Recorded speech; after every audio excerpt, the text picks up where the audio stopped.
Welcome to Madasaling Pinoy, your prayer partner. Ngayon ay Huwebes ng ika-23 linggo sa karaniwang panahon. Ang mabuting balita ng Panginoon ayon kay San Lucas. Noong panahong iyon, sinabi ni Jesus sa kanyang mga alagad, "Sinasabi ko sa inyo, mga nakikinig, ibigin ninyo ang inyong mga kaaway. Gawan ninyo ng mabuti ang mga napopoot sa inyo. Pagpalain ninyo ang mga sumusumpa sa inyo.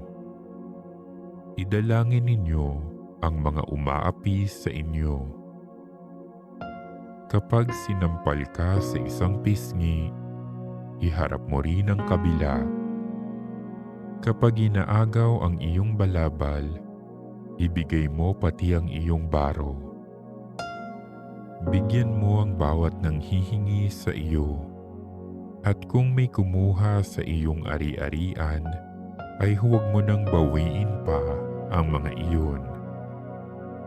Gawin ninyo sa iba ang ibig ninyong gawin nila sa inyo. Kung ang iibigin lamang ninyo ay ang mga umiibig sa inyo, ano pang gantimpala ang inyong hihintayin? Kahit ang mga makasalanan ay umiibig din sa mga umiibig sa kanila.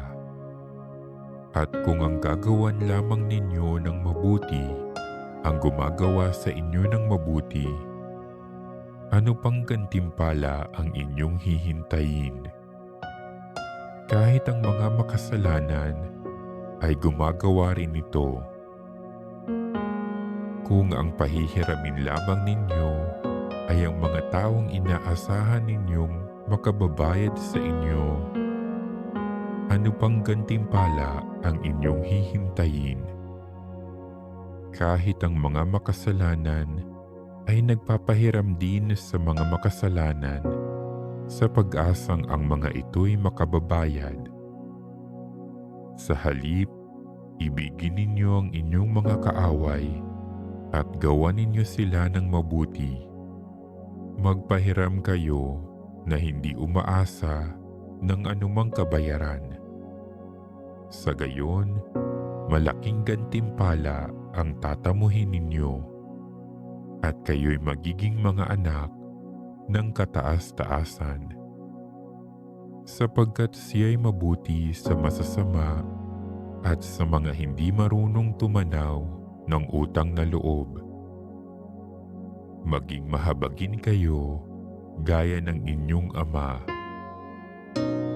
Huwag kayong humatol at hindi kayo hahatulan ng Diyos.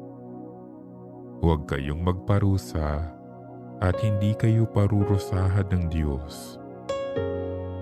Magpatawad kayo sa inyong kapwa at patatawarin kayo ng Diyos. Magbigay kayo at bibigyan kayo ng Diyos. Hustong takal, siksik, liglig at umaapaw pa ang ibibigay sa inyo.